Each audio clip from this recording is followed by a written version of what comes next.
What is happening, Blades? And welcome back to the Blades Ramble. I'm, of course, Jimmy, and we are proudly sponsored by Action Coast Sheffield.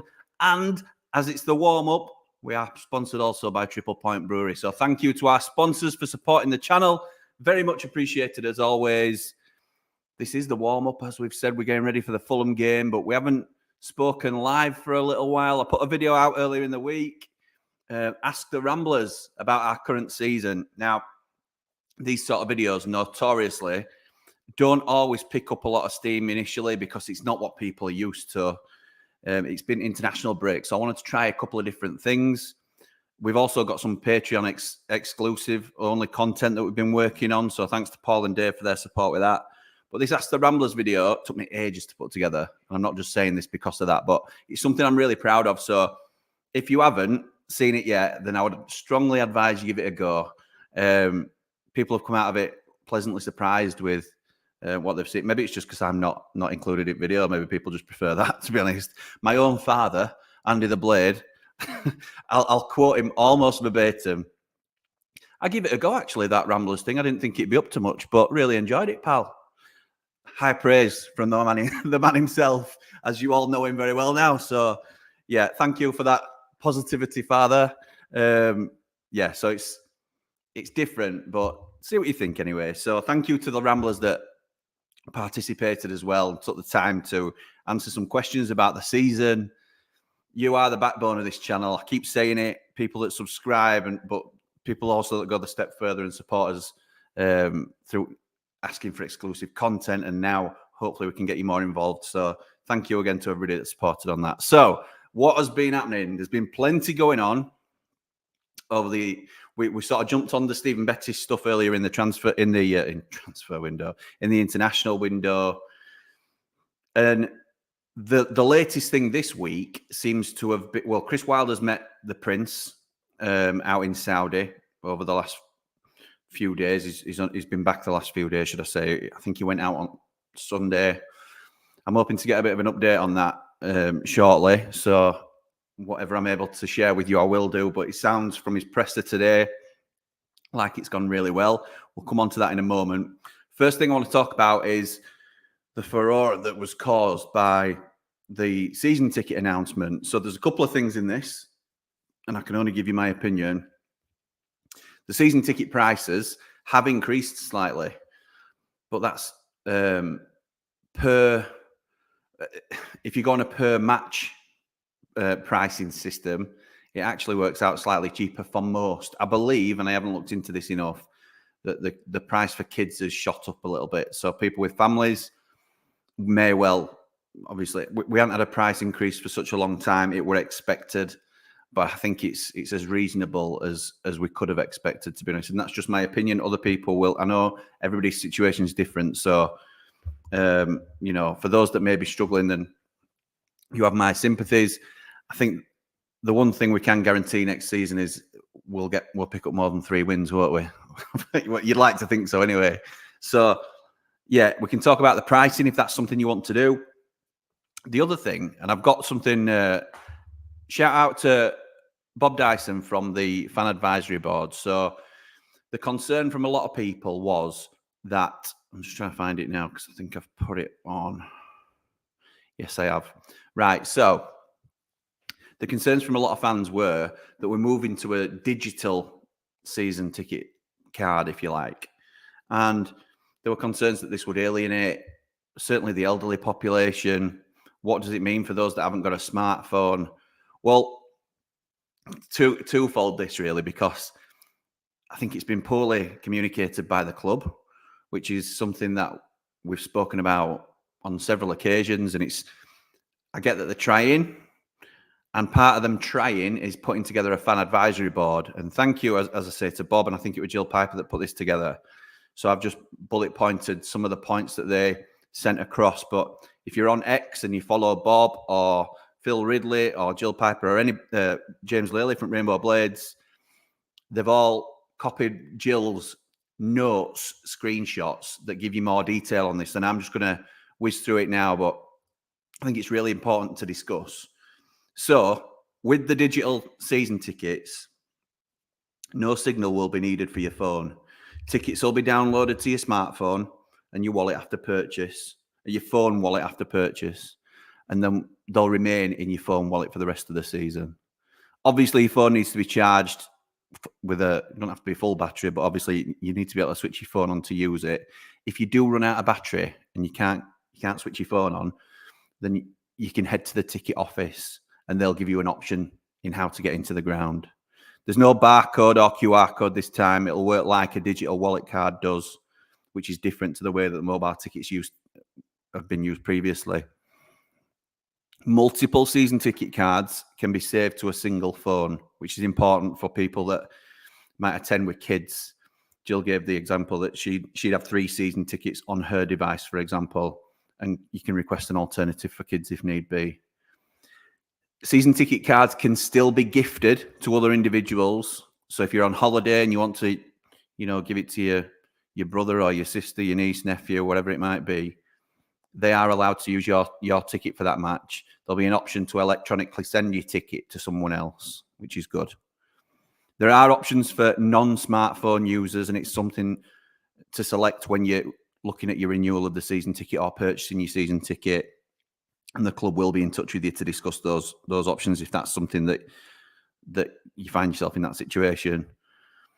So the changeover, the club don't anticipate much disruption because the changeover involves turning on functionality that's already built into the current turnstile hardware. So hopefully there won't be any teething problems in terms of the practicalities of carrying this out. That's how I read that anyway. The club is working on an FAQ and a user guide that'll be shared prior to the season, including videos and example device in the ticket office for people to try. And apparently this is like a common theme among EFL and Premier League clubs because many have already implemented this season. And it's likely that this becomes pretty much, from what we're understanding, a permanent fixture with most clubs. So I thought it were important just to go through those topics. Thanks again to Bob for flagging it with me in terms of I've retweeted his original tweet online if you follow me on X. But the positive in terms of we've criticised club communication, as I've said, but they are trying to do something about it. And the fan advisory board has already now started forming that bridge. Shouldn't have to be a bridge to be built between the club and supporters, but at least straight away they've come out and been able to clarify it. So well done to them. Thank you for their clarity on that, and it's very much appreciated. The press conference from Chrissy Wilder today I thought was interesting. Not much by way of breaking news. George Baldock is doubtful. Is probably the best way to put it. I hope he makes it personally. He said that Slimani and Archer are close. I'm expecting Archer to be on the bench personally rather than start, but no surprises here. He's in my team, and I'll show you my team in a minute. The one thing that jumped out, Gids asked him straight away from Radio Sheffield, and fair play to Gids. The one thing I really, and people have got their own opinion and about Radio Sheffield and Football 11 and what have you, but I always find him to be really respectful to the managers, but direct in terms of asking the questions that we want answering. And he basically said, have you got an idea now of the players that, I don't expect you to tell us names, but who's going to be here next season and who's not, no matter what division it is? Chris Wilder said he's never been clearer on what is needed for this club, on who will be here next season.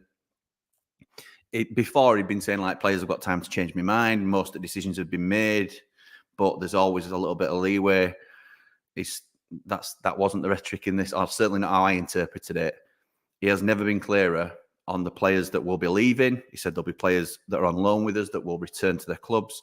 There's players that will be out of contract. He said there's many players out of contract who will leave. I don't know whether he meant some will leave, but he certainly said, because I was listening closely to that bit. And he said there's likely to be a couple of sales in there as well. So huge, because basically the thread was coming back to the recruitment in terms of, are we closer to anybody else in the recruitment team? No, we're not at the moment, but he basically said it's one we've got to get right. 9 years, he said. It's the most important window in 9 years. I think he was probably referring back to his own time there where he first came in and sort of changed everything round. But he's right. He's right.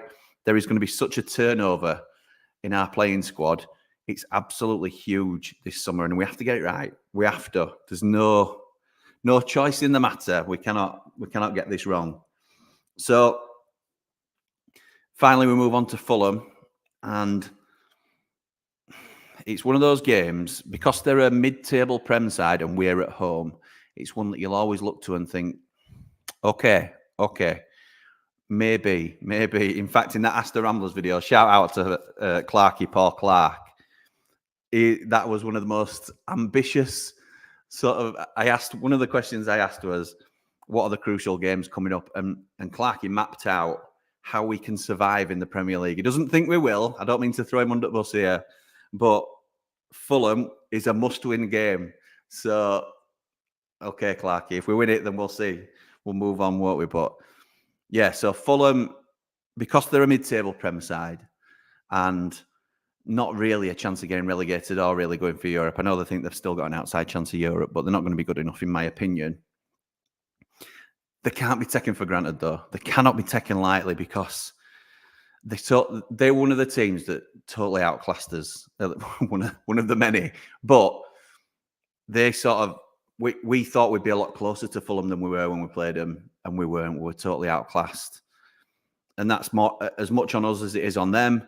But there's a huge gap here. And just because they're only maybe a rung or two further up the ladder, the gap in quality is still massive. The rungs are miles apart, if you like. So the last game out, they beat Tottenham 3-0, which tells you everything you need to know. They have been a little bit patchy, but they've beaten Arsenal at home. I think they lost to Newcastle. They lost at Wolves, which kind of gives you a little bit of hope in there, because they're not formidable, don't get me wrong, but I don't think we can go into this lightly.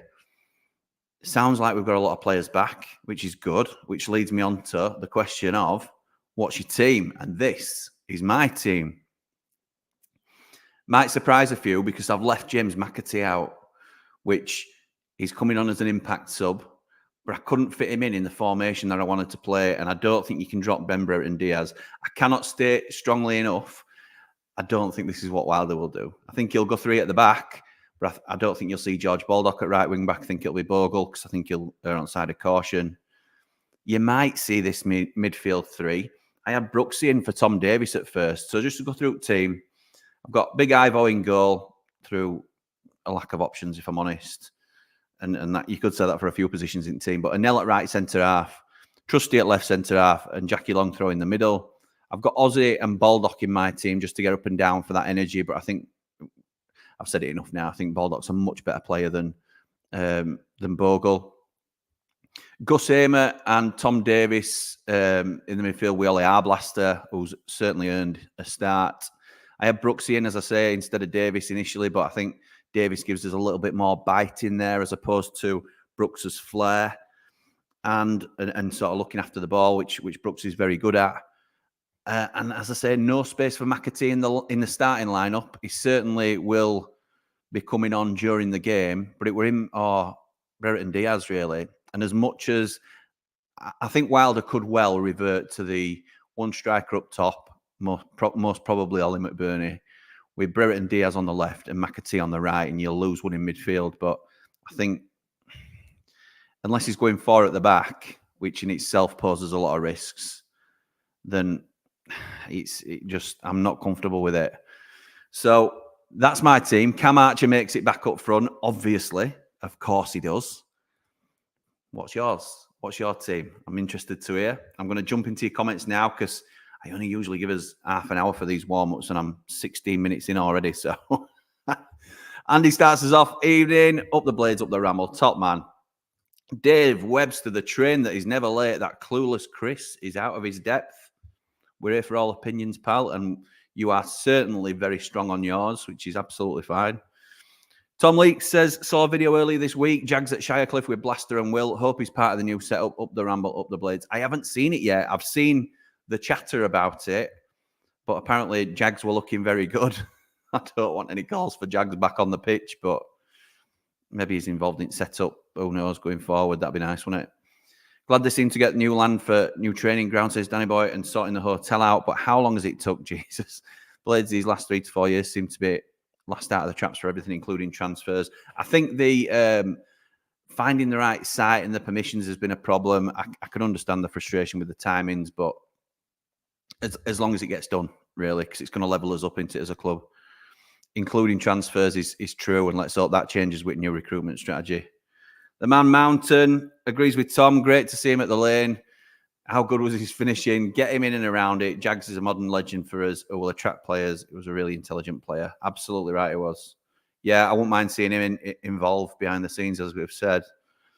That'd be our weakness for years, not making these. That's been our decision. Our weakness for years, not making these decisions quickly. Got to move with the times and pull things out quickly to keep up with everyone else, Jimmy. Up their Blades, up the Ramble. You're right, Danny. You're right. There's players out of contract in Championship. I saw it's been circulated that there's some good players out of contract. Some of them will get nowhere near.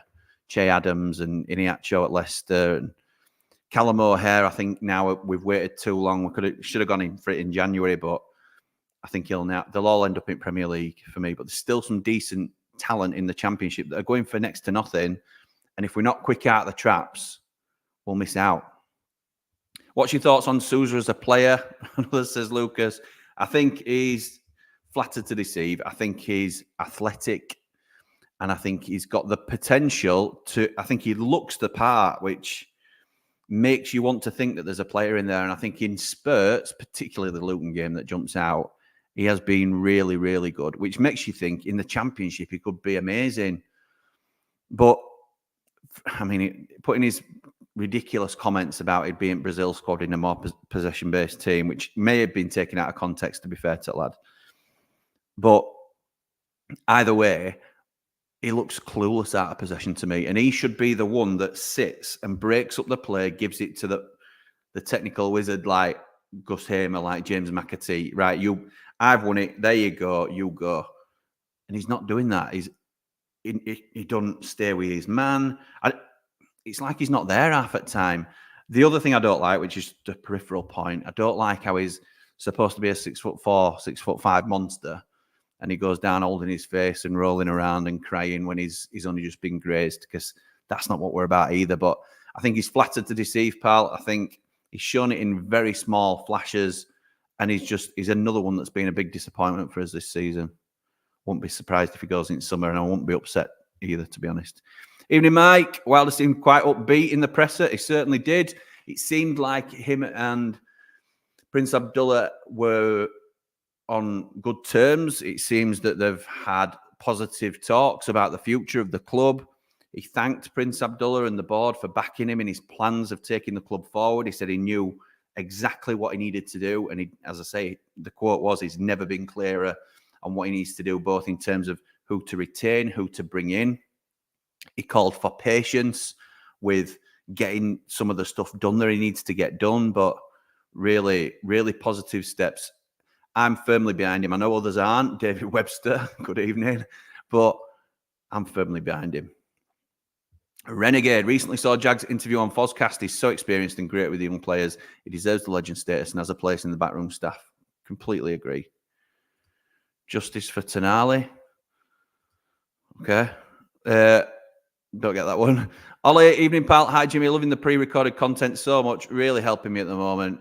I'll be going on Saturday with my family in Dad's memory. Let us all clap him in the 49th minute. Absolutely right, pal. And again, I'm so sorry for your loss, and thank you for your kind words. I'm glad you're enjoying the content, and that's why we do it, and we enjoy putting it together as well. So thank you for your support, and I'll certainly be clapping along in the 49th minute to respect your dad. So all the best to you, pal. I think Wilder's been told no money for next season, as next year's parachute payment has already been spent on a season's supply of bog roll for Bramley. Yeah, family's going to clap. That's good. Chris Wilder smiles. Danny Webster. So he's happy about this. Wilder out. I'm not getting a lot of this. Just don't get the board and the owner making the changes now when we should have been done sooner. Can't wait for a new owner, new identity, new league. If all that happens, Jimmy, then it all has to be done before the first ball is kicked next season. I've no update on a takeover. Somebody asked me earlier that question, but there's no updates at the moment about a takeover.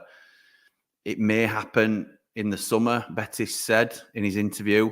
But as I said, I'm hoping for an update soon. And if I'm able to share, then I certainly will do. Evening, Jimmy. Start of the rebound this weekend, says Ian. Hope Ream gets a healthy round of applause. Up the Blades, up the Ramble. Like and subscribe. Top man, Ian. Thank you, pal. Very much appreciated. Wayne the actor. Hi, Jimmy. Thanks for your support regarding my book, Up the Blades. No problem, pal. And thank you for your support too. Danny Boy says, think we might nick something again against Fulham if Sousa doesn't play. Weak link for me, especially when the most important position on the pitch is shouting Arblaster with that raw energy. This is shouting Arblaster with that raw energy and skill. I agree. It's one for Arblaster for me. I think he's done nothing but impress since coming in. What's needed is a new manager, says Paul. Okay. Again, you'd change it again, would you? Who is in a better position to take us forward? I disagree, obviously, but I'm interested in hearing who an alternative would be if you're going to bring someone else in. If the club doesn't offer Jags a role, I suspect Everton will. The key backroom staff next season will be the medical staff. Can't have yet another season plagued by injury. Absolutely. That was something else that Wilder talked about in his presser. He's tactically rubbish. His head's consistently moving and his legs aren't. That's about Sousa.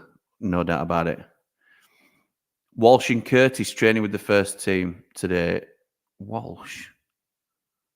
Am I missing something there?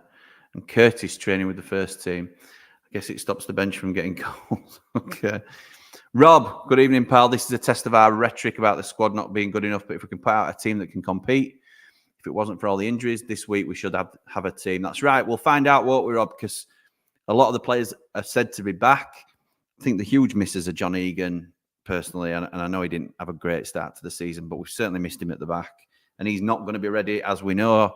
Wilder said again today that he's likely out for the season, which I think has been mooted before. But what Rob's saying basically is the majority of the rest of the squad should be available. So it'll be a real test to see actually how far away we are. I think that's where you're going with it, pal, and I agree. Hey, Jeff, just back from my halls. Hope there's a place for Jags in the future. New look United. Absolutely. Me too. Jimmy, you're writing off the Blades far too early. Forest appealing against their 4-point deduction. If they lose, that point deduction will increase, and Everton points deduction is on the horizon. I'm not sure it will increase. They're seeing this as a free hit. I hope it does, obviously. Absolutely hope it does. But even if it does, we've then got to catch Luton, who are technically 9 points in front of us, I think. There's a lot of connotations. But if you're on that train, Michael, more power to you, pal. If you haven't seen it already, go and watch that Ask the Ramblers that we've done, and Clarkey will be talking your language as well. Jebison doesn't want to sign a contract. He's playing the club and wanting to leave. Bet that's what they're all doing, yet Bogle and Jebison are scapegoats. All right, I see. Jebison, your title is Jebison is better than Ndaye. And look, you're all entitled to your opinion about stuff, but that is ludicrous. Dave, good evening, pal. Excuse me, one of our Platinum Ramblers. I'd much rather be in the position to plan now for the future than rushing it all in the summer. Absolutely crucial that we execute the plan quickly and decisively in the summer. Then I have every confidence we'll fight for promotion. Up the Blades, up the Ramble. Andy wants Chris Wilder in the building for this summer. He understands how big it is. I agree. I completely agree. We need to have a self-imposed transfer deadline. So if players want to leave, then they need to tell us before. We'll make the decision on players, mate. Don't worry about that. Get 5 mil for Vinny and good riddance. I think we'll get more. I don't know why, but foreign players tend to hold the value a bit better, I find. Whether, it justifies getting 10 million back, I'm not sure, but I think we'll do okay out of Sousa if we sell him. If we get offered 5, I think we'll keep him. If season's out of reach, Jimmy, staying up, would you play the kids and your team looking to use next season and drop the loans and players will be leaving with the P45? No, I see the merit towards it, Danny. I I think he is doing a little bit of that with Blaster and hopefully Brooks and others that are coming into the side. I wouldn't mind seeing a bit of Sam Curtis if Baldock's injured rather than Bogle. But I think we genuinely need to focus on turning results around rather than blooding individuals, because it's a mentality thing for me. And Billy said it in our video that you need to try and finish with some pride. Even if we're going to go down swinging, because otherwise it's going to be, and I get a lot of them aren't going to be here, but you don't want to go down, with no wins in the last 6 or 7 days, because it'd be horrendous. I've renewed today, says Chris, but why have we got to use smartphones next season? If a person has 2 kids with him, do they have to pass their phone back through the turnstile, up the blades, up the ramp? I don't believe so, Chris. I think you can scan your kids in and it'll let it spin 3 times, but there will need to be more clarity on that. Do we really want to stay up because of a points deduction and spend another 12 months being called a Premier League imposters? If we stay up, yeah, I do want to stay up, to be honest, Paul. I'm not going to lie. It's been a miserable season. I'm just thinking of how the club could come on with that finance that we'll get from staying in the league, because as it stands, we go down, we rebuild on a bit of a sort of wheeler-dealer basis. Yes, we'll have a little bit more money than most of the clubs in the league, so we'll hopefully be first to the table with a lot of quality championship-level players. But if we stay in the Premier League, we could still sign the exact same players, probably a higher caliber, but even if you take it from this stance, the exact same players, and have loads more money to either offer them or to up the level or to bulk out the squad. The finance supersedes the anything else, because we will have more money this time. We can see now where the money's gone from this season, whether we agree with it or not. Fulham is a must-win, says Man Mountain. The fans deserve bodies on the line. Effort on Saturday after recent efforts. Up the blades. Up the Ramble. Top man, Man Mountain. Thank you. One of our platinum Ramblers. How's the Ramble studio shack coming along? And about a month away from starting, I believe, if everything goes according to plan. So very exciting. Plans well underway. So hopefully by next season, or even sooner, we'll be in there. There's loads of plans for the channel next season, actually, and the Ramblers don't know it yet, but it's going to involve them in these sort of videos as well. Maybe not on screen as much, but I want them to be more. There's some plans in the works. I'll let them know. Paul, I thought the same, but then if the team's involved where they are because of their cheating, is it really wrong for us to stay up on that basis? Yeah, I agree. You could have relegated them, couldn't you? For breaking rules. I'm not saying I agree with any of that, to be fair, even points deductions for FFP, but I'm certainly not going to look a gift horse in the mouth. Every time I bet on a win, we lose. I'm betting on a loss this time. Fingers crossed it works both ways. Oh my God. Yeah, I know what you mean. It's called a saver bet, that, isn't it? Yeah, I understand, mate. I understand. If Wilder left, Jimmy, if a new owner came in, who would you want in the hot seat? I mean, you look at the obvious choices, people like Kieran McKenna, who wouldn't leave Ipswich to join us now. If they don't go up, then maybe. I like, and I know my dad's the same, Liam Rosenior at Hull. But having said that, Wilder's the one. Wilder's the manager, and he's the one I think can get us out of this situation. He revolutionised us last time. It's going to be a similar job this time round. The recruitment team and obviously the recruitment plan is absolutely crucial to what happens here, and we just got to hope we get it right. So I'm going to chuck a score prediction at you before we wrap up, because we're over time now. I'm going to say 2-0 Blades. 2-0 to Sheffield United. We're going to come back fighting, and I am as delusional as I sound at the minute. The Ramble room. We're going to have to work on that, Mike. We're going to have to work on it. Right. I'm going to leave it there. Thank you so much to everybody for joining us. If you are in town on Saturday, we will be in the usual spot. And for those of you that don't know where that is Triple Point Brewery, sponsor of this show, along with Action Coach Sheffield. But we will be in Triple Point, usually from about 1:30 for an hour before kickoff. So if you're there, come and say hello. I'll be there with some of our Ramblers, so you're more than welcome to join us. But for now, come on, you red and white wizards. All the blades! Ramble on!